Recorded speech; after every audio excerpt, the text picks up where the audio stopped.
Thank you, Rabbi Rachel. To all of you, Shana Tova and Gemar Chatimat Tova. To you and your families, a healthy and happy new year.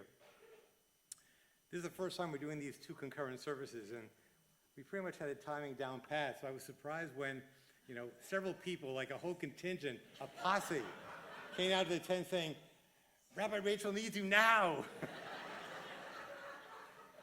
So I have a confession to make. I was praying. I guess that's a sin. I lost track of time. There's this great joke about the guy who comes to services at a big suburban synagogue, and they ask his name. The person at the desk looks up and down. I don't see your name here. Well, I didn't buy a ticket this year, but I want to talk to my friend. So they said, listen, we'll let you go in, but remember, no praying.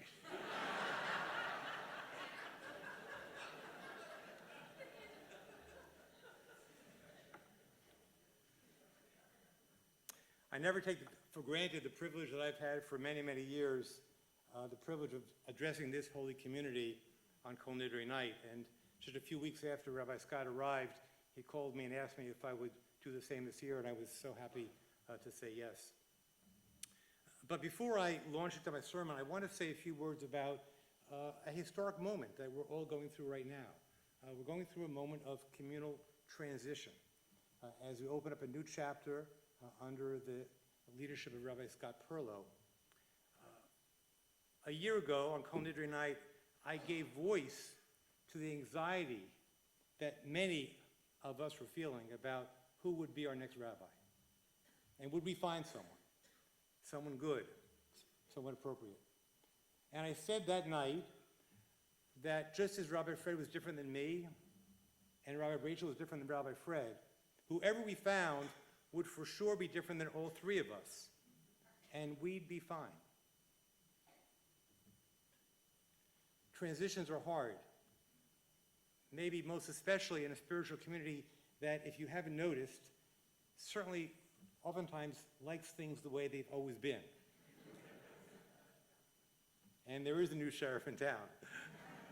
So things will change, and that's fine. Oftentimes, communities that go through the kind of transitions that we went through, which took us 2 years really, oftentimes communities stumble. People say, don't know what the future brings, not sure I need the synagogue, I'm out of here. But in the past 2 years, our membership has grown significantly. The census at our religious school has doubled in the last 2 years. And there are so many new families here, it's really exciting. So notwithstanding the phenomenon of what usually happens in transition in synagogues and spiritual communities, it's quite remarkable the excitement and enthusiasm that has been all through this community in the few months that Rabbi Scott has been with us. I went a few weeks ago to a family service in the triple classroom led by Rabbi Scott and Aaron Schneer. It was standing room only, kids and their parents, fun, musical. Rabbi Scott has talent with people from the youngest to the oldest, and it gives me so much joy to see someone like Rabbi Scott. We have found a rabbi with enormous talent, with a brilliant mind, and a big and giving heart to match. And I am excited about what the future holds as we grow together under Rabbi Scott's leadership. So I wanted to take this moment on this night when there's so many people in our community here to essentially acknowledge a transition and to do it in a Jewish way. Because Jews have a bracha for moments of transition. It's called the Shechianu. And we say when we have a new child, we move into a new house, start a new job, many holidays are accompanied with the Shechianu. We did a Shechianu this evening after Kol Nidrei. But this Shechianu is for the Shechianu of us moving into a new period of our history. Just before we do that, I also want to just name the fact that over the past 2 years, we've been getting stronger because of how many lay leaders have stepped up and redoubled their efforts. And I want to just name a few people and then have them stand up. So it starts with Shana Wagner, our president, who I think is here. Just wait, stand up, Shana. I want to also mention our executive director, Rita Milchberg, the co-chairs of our Rabbinic Search Committee, Bess Berber-Ritchie and Nathan Siegel, If you are any of those people, or if you were on the rabbinic search committee, or served on the board, or stepped into a leadership role the past 2 years, I want to ask you to stand at your place. Just stand up. And for the rest of us to essentially acknowledge them with a hearty round of applause, because they so deserve it.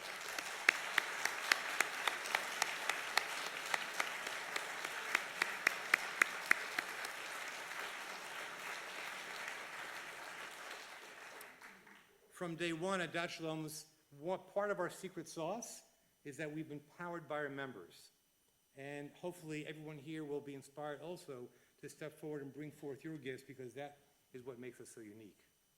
And with that, I want to invite you to stand and join me in this Shachayana prayer, marking this transition to a new chapter in Dat Shalom's history. Baruch atah Adonai, Eloheinu melech haolam, Shachayanu, v'kiyamanu, v'giyanu, hazman hazeh. Praise is the creator of the universe, who has kept us in life, sustained us, and enabled us to reach this very historic moment, and we say, Amen.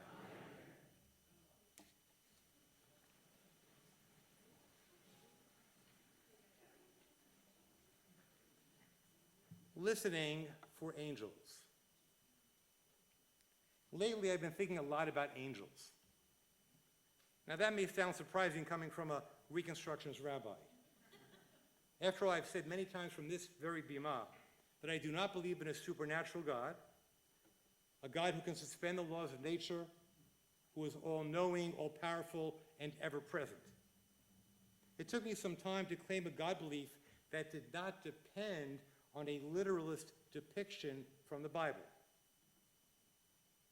I owe a huge intellectual and spiritual debt to my teachers, and that includes Mordechai Kaplan, Harold Kushner, Zalman Schachter Shalomi, and Arthur Green, to name 4 very significant teachers for me, all of whom helped me figure this all out.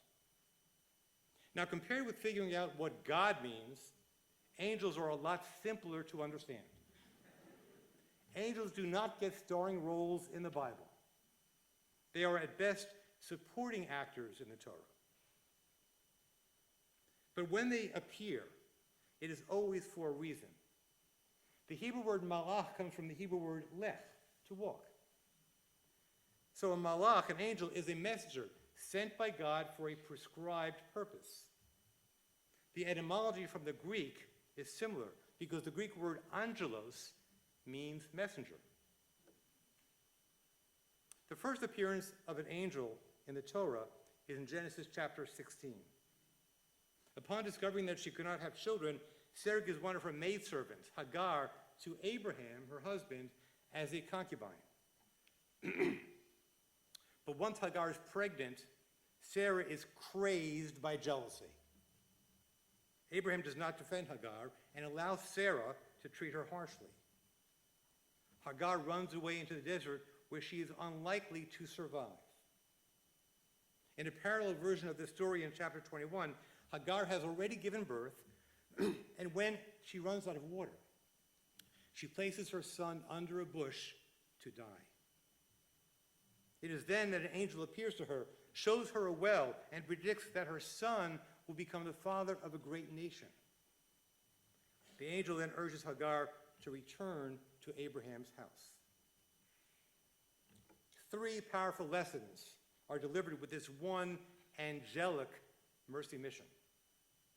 The son will be called Ishmael, meaning God paid heed to Hagar's suffering. Hagar then creates a name for this God and calls him El Roi, a God who sees me. This low-status handmaiden to Sarah says, I am worthy of being seen. And finally, the angel seems to understand a lesson that Israelis and Arabs are still struggling to achieve. Abraham's offspring won the line of Isaac and won the line of Ishmael will need to learn how to live side by side in peace. Second example. In Genesis chapter 22, it is an angel who stops Abraham from sacrificing his son Isaac on Mount Moriah. Up to that point, Abraham is prepared to engage in a practice that is not uncommon in the ancient Near East, to contribute or sacrifice one's first fruits to ensure future bounty. The angel helps Abraham realize that a loving and merciful God cannot possibly want a father to sacrifice his firstborn son. It is not surprising that the rabbis choose these two narratives as the Torah readings for Rosh Hashanah. Each story contains powerful messages of sins of commission and sins of omission. Each also provide examples of repentance. A third appearance of angels comes in Genesis chapter 28. As Jacob journeys to re-encounter his brother Esau, who a few years earlier Jacob stole the birthright from.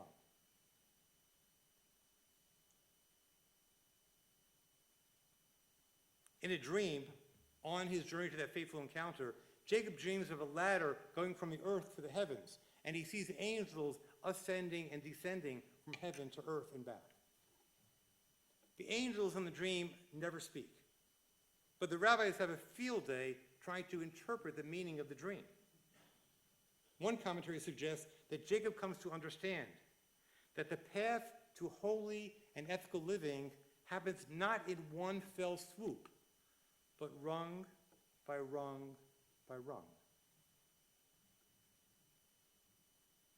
Jacob has some work to do if he will be worthy of God's promise to him to become the father of a great nation. And that most certainly will include reconciling with his son, his brother Esau.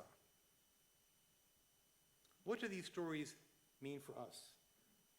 I imagine that a large number of you here this evening might question if angels play any role at all in your lives. Then again, I quite intentionally did not call this sermon "Do Angels Exist?" but rather listening for angels. Here's why. When Jacob awakens from his dream, he says the following: Achein yesh Adonai b'makom hazeh v'anochi lo yadati. One translation renders it as, surely God is in this place, and I did not even know it. Jacob has had a eureka moment that reveals to him some truth about what he is destined to do with his life and how he will realize that destiny. It took a dream to make him fully conscious of his path forward. And when he awakens from that dream, he acknowledges a power in the universe, God in his language, that is giving him a life-changing message. Abraham had a similar experience, and so will Moses. But if we don't believe in a God who can actually speak to people, what the Bible seems to be describing here is Jacob's dawning of consciousness. Nowhere in the Bible do we have a passage that so validates a non-supernatural approach to understanding God and angels. One moment, Jacob is on the road from Beersheba to Haran. He camps out. The next moment he says, oh my God, something happened here last night. The universe or God is speaking to me. And I suddenly have a greater clarity about my life's purpose. My friends, we are Jacob. A few chapters hence, Jacob will have a full night of wrestling with yet another angel. He'll be renamed Israel. My friends, we are Israel. Angels are bringing us messages all of the time. And most of the time, we don't take notice. Let's recall the verse uttered by Jacob. Yesh Adonai b'makom hazeh v'anochi lo yadati. Here's another way we might translate the verse. There's an important angel message coming to me at this very moment in this very place. And I almost did not take note of it. The early 20th century Irish writer, William Butler Yeats, had a beautiful way of conveying the very same truth. He wrote, "The world is full of magical things, patiently waiting for our senses to become sharper." The world is full of magical things, patiently waiting for our senses to become sharper. What do our angel messengers look like? They take many forms. It could be a teacher who shares some deep insight into a problem you've been pondering for a long time. It could be a doctor that points out to you that you need to eat healthier and exercise more. It could be a therapist who helps you see how you're engaging in dysfunctional patterns of behavior, which are the source of your unhappiness. It could be one of your children who tells you, however inelegantly, that you need to let them make their own life decisions even when you're convinced that they are making a mistake. It could be a coach, mentor, or friend who sees potential in you that you do not see in yourself, that opens up for you new horizons of potential accomplishment and self-fulfillment. It could be a loved one, a member of your family from whom you are estranged, but who very much wants to find a way to restore the bonds of affection that once existed between the two of you. Each of us can do a better job of heeding angels when they come our way. But sometimes we are just not ready for the message. When I was in rabbinical school at the Reconstructionist College in the 1970s in Philadelphia, our class had a chance to take a course with Reb Zalman Schachter Shalomi, the founder of the Jewish Renewal Movement. Reb Zalman was a Lubavitcher Chassid who immigrated from Vienna to the U.S. during World War II. After the war, he and Rabbi Shlomo Karbach were deployed by the Lubavitcher Rebbe, Menachem Schneerson, to do outreach to Jewish college students on campuses all across the country. As you might imagine, they were quite the team. But by the early 1960s, Reb Zalman's engagement with hippie youth culture and with the mystic traditions of other religious faiths took him out of the Lubavitch orbit as he charted his own path towards a relevant Jewish mysticism for North American Jews. We were excited to study with Reb Zalman.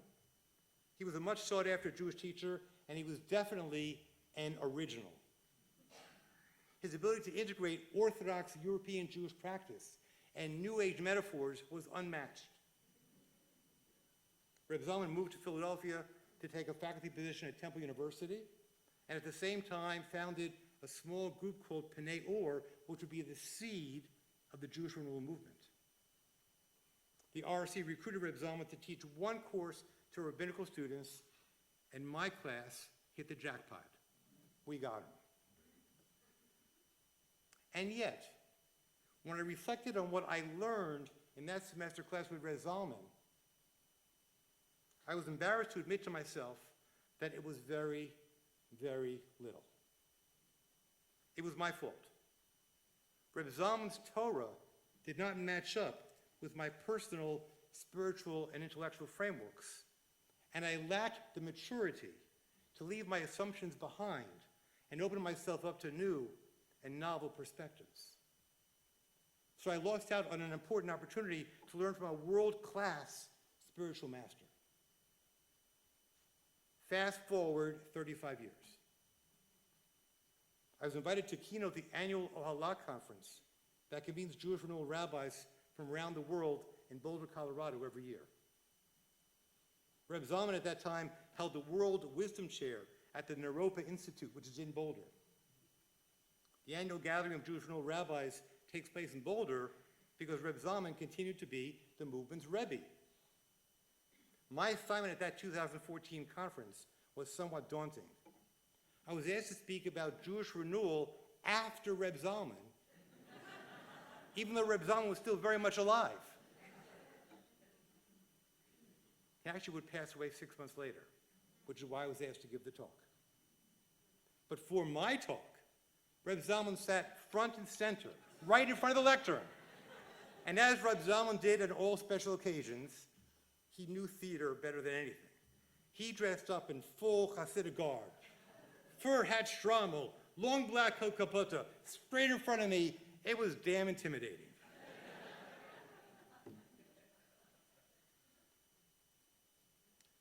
Years after I was ordained, I read Reb Zalman's books with a level of appreciation I could not muster when I was in his class.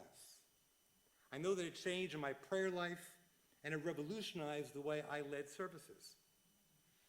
I was fortunate to have some private time with Reb Zalman before my talk. I felt the need to apologize to him for being so unable to appreciate his Torah when I was in his class. Reb Zalman was more than gracious. He observed that as we evolve as human beings, we become open to new forms of knowledge and wisdom. I thought of Jacob's words from Genesis chapter 28. Yesh Adonai b'makom hazeh v'anochi lo yadati. I had a teacher who was sent as an angel for me, and I didn't even know it at the time. Why do I share this story? Because I suspect that every single person in this room has received an angel message in her or his life, a message that you missed, just as I did. It may have come from someone close to you or from someone quite unexpected. Take a moment to think about one such message and who might have brought it to you. Your homework for these holy days, yes, I do give homework, is to remember that message and to revisit it in the next 24 hours. Go through your memory banks and just think about a moment when a message came to you that you might have missed and try and revisit it. If appropriate, you might even think about approaching that angel and thanking them for their message. Consider it your teshuvah act, your repentance act for this year. I want to offer one other way of understanding the title of this sermon, Listening for Angels. I'm indebted to another one of my teachers, Rabbi Larry Kushner, not to be confused with Rabbi Harold Kushner, who wrote the classic When Bad Things Happen to Good People. They both were rabbis in the Boston area, but different people, not related. Larry Kushner was the first American rabbi who made Jewish mysticism accessible to a wide popular audience at the beginning of the 1970s. Larry wrote an entire book about the one sentence I've quoted now several times from Jacob after his dream. The book was titled, God Was in This Place. In the book, Rabbi Kushner offers 7 unique ways of understanding the verse, God was in this place, and I failed to take notice. Each interpretation is informed by a different rabbinic commentary on the verse. Kushner's 7th interpretation was inspired by the work of Moshe de Leon, a 13th century Spanish rabbi who is credited with writing the Zohar. De Leon suggested that the word Anochi, which means I, might well be another name for God. This changes the entire meaning of the verse. It is no longer God was here and I didn't even know it, but rather God was here and I now understand that part of that God is in me. In Larry Kushner's framing of the teaching from the Zohar, God is our sense of self, our innermost essence, our neshama. Understanding our inner essence, our soul, is what we are meant to do with the life we have been given. It is what it means to know God. Kushner writes, quote, the essence of spirituality is a return to the self. For Kushner, the self is a deep understanding of who we are and how we might find meaning in our lives. Kushner ends the passage this way. We are agents, instruments of God's presence. We are not at odds with the self of the universe. We are part of it. What a remarkable idea.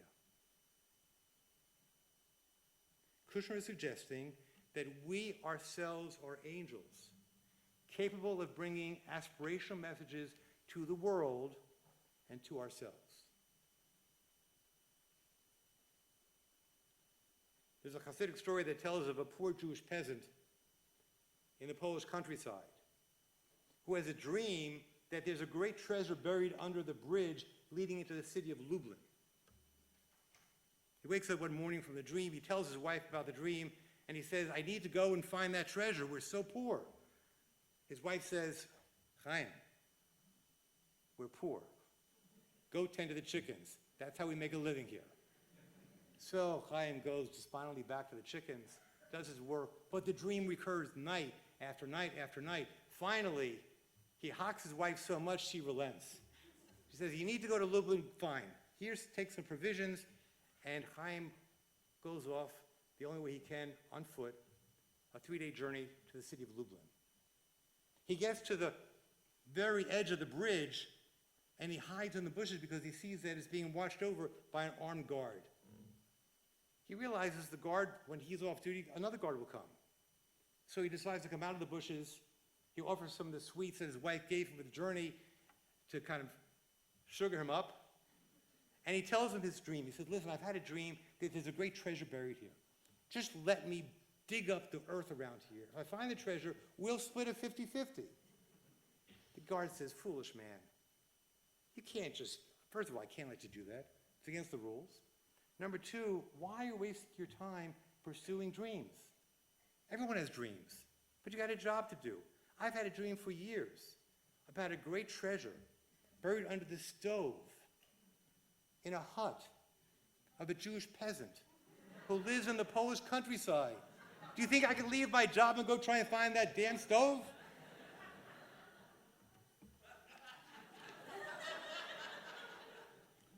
The Jewish peasant Chaim understands the message immediately. It was an angel message from an unexpected source. He races back to his wife and his home, proceeds to dig up the earth around the stove, and sure enough, he finds the treasure. The story is used to teach that often that which we long for, that which we will travel thousands of miles to discover, that which we would spend thousands of dollars to acquire, many times is right in our own backyard. A valuable angel message for all of us. One of the themes that I've come back to again and again in recent years is the observation that the technological changes that have revolutionized our world may have robbed us of the ability to find inner peace, personal fulfillment, and a life of deep spirituality. It is hard not to be affected by the anxiety, by the anger, by the polarization that surrounds us. I believe, though, that the wisdom and practices of Judaism and the kind of spiritual community that we've created here at Adat Shalom provide an antidote to the toxicity of the world. A large part of that antidote, which I hope you could begin to take into your mind and hearts this Yom Kippur, are the subtle messages of angels that come to us all of the time. Judaism calls it the Kol Nidrei Sermon, a small, quiet voice, a line that we recited last week on Rosh Hashanah in the Unatan Tokef prayer. Kol Nidrei Sermon refers to the voices from on high that speak to us not in lightning and thunder, not in sea-splitting miracles, but in the small, quiet voices that we hear not with our ears, but with our hearts. The voices of angels that tell us to be kinder to one another, to live life with joy and purpose, and to count the numerous blessings that we all too often take for granted. Angels are whispering this message to us all of the time, in so many different ways. Perhaps The shofar blast that we heard last week, which remind us of the words of William Butler Yeats. The world is filled with magical things, patiently waiting for our senses to become sharper. May it be so for all of us in the year to come. Shana Tova.